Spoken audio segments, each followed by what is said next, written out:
been his grandfather's plight after 1746? But his grandfather had been a wily man, quickly adjusting to a new reality, quickly ingratiating himself with the few powerful earls left in Scotland. He'd also been smart, not disdaining the smell of the factories, and he'd invested the few groats he could get his gnarly hands on in iron and cloth factories springing up in the north of England. He'd been successful beyond his wildest dreams, but he'd died like all men must.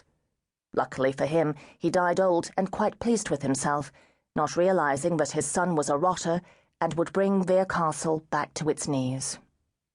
Hell, what was a wife anyway, he mused, particularly an English wife.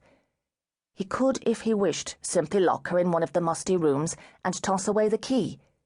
He could beat her if he found her proud and unbending. In short, he could do anything he pleased to a damned wife.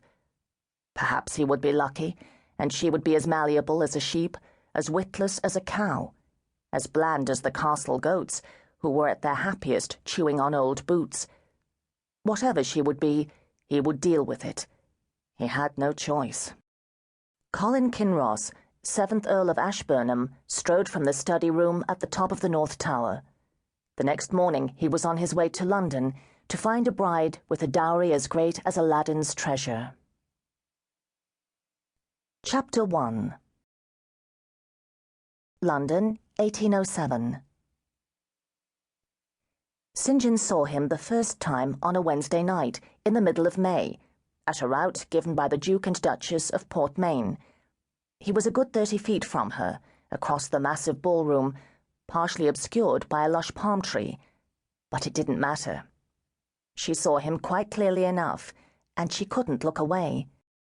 She craned her neck around two dowagers when he walked gracefully to a knot of ladies, bowed over a young one's hand, and led her in a cotillion. He was tall. She could see that, because the lady came only to his shoulder, unless, of course, the young lady was a dwarf, and Sinjun doubted that. No, he was tall, much taller than was she, the saints be praised. She continued to stare at him, not knowing why she was doing it, and not caring in the least, until she felt a hand on her forearm. She didn't want to look away from him, not now. She shook the hand away and walked off, her eyes still on him. She heard a woman's voice from behind her, but didn't turn around. He was smiling down at his partner now, and she felt something deep and strong move within her. She walked closer, circling the dance floor, drawing nearer. He was no more than 10 feet away now, and she saw that he was magnificent, as tall as her brother Douglas, and as massively built, his hair blacker than Douglas's, ink black and thick, and his eyes, good Lord, a man shouldn't have eyes like that. They were a rich dark blue, a blue deeper than the sapphire necklace Douglas had given Alex for her birthday. If only she were close enough to touch him, to set her fingers lightly upon the cleft in his chin, to sift through that shining hair of his. She knew in that moment that she would be perfectly content to look at him for the rest of her life. Surely that was a mad thought, but it was none the less true. He was well built. She wasn't ignorant about things like that, not with two outrageous older brothers. Yes, he had an athlete's body, strong and hard and tough, and he was young, probably younger than Ryder, who had just turned 29. A small, insistent voice told her that she was being a silly twit, to open her eyes, to stop this infatuated nonsense.